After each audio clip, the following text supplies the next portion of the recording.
Ladies and gentlemen, fight fans all around the world, you are watching What You Need.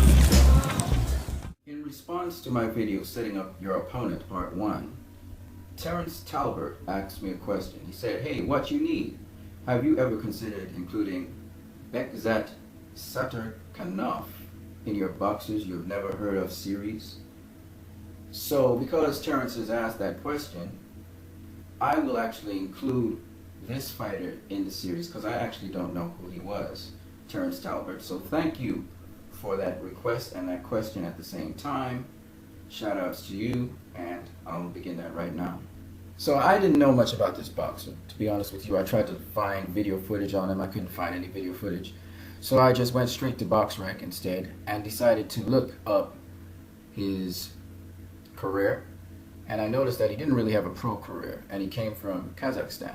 He's Kazakh. And he was actually only 20 years of age when he died in a car accident on Old Year's Day. Now certain things just jump out at me. So when we're looking at the 1998 Junior World Championships in Argentina, I noticed that he defeated Guillermo Rigondeaux. And Guillermo Rigondeaux, as we already know, was the unified WBO and WBA world champion at super bantamweight. What's even more interesting, though he has been stripped of one of the titles and the other title right now he's at recess on, is that this guy's also undefeated in the pros. So whereas Guillermo Rigondeaux lost to Bekzat Satarkanov in the amateurs, he went on to do remarkable things. And I thought that Bekzat Satarkanov probably could have gone on to do remarkable things if he could have gotten into the pros as Guillermo Rigondeaux had. Now I also noticed that in the year 2000 he won the gold medal in the Sydney Olympics as a featherweight. So I'm pretty sure in the Junior World Championships he was either a bantamweight or super bantamweight, because Guillermo Rigondeaux in the amateurs was a bantamweight. He defeated Jeffrey Mathebula of South Africa. What do we know about Jeffrey Mathebula? Well, Jeffrey Mathebula also became a world champion. He was the IBF Super Bantamweight champion in 2012, defeating Takalani Lavu. And then he went on to try to unify with Nonito Donaire and lost to him. He would have one more shot at the IBF Super Bantamweight title versus Kiko Martinez.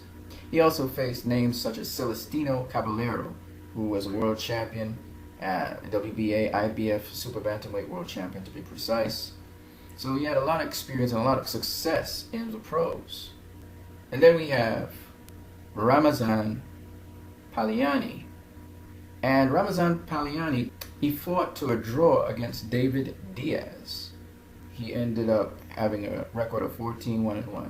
On his way to getting gold, in the finals, he defeated Ricardo or Rocky Juarez.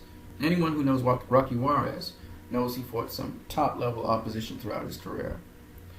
He faced and he beat Zahir Rahim in 2004. He then faced Humberto Soto in 2005. He also faced Marco Antonio Barrera and lost by split decision. He was just a hairline away from getting the WBC World Super Featherweight title from him.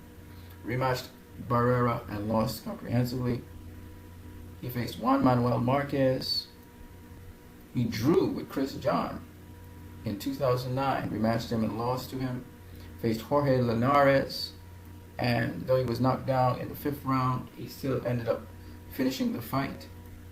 Faced Vincent Escobedo and lost to him as well. So he's had a number of notable names on his resume. So taking all that competition into consideration, Bekzat Satarkanov is an outstanding amateur boxer because he had an outstanding amateur career, even though it was very short. And it really is worthy to mention him, seeing that he beat 2 future world champions in Guillermo Rigondeaux and Jeffrey Mathebula. You guys have a great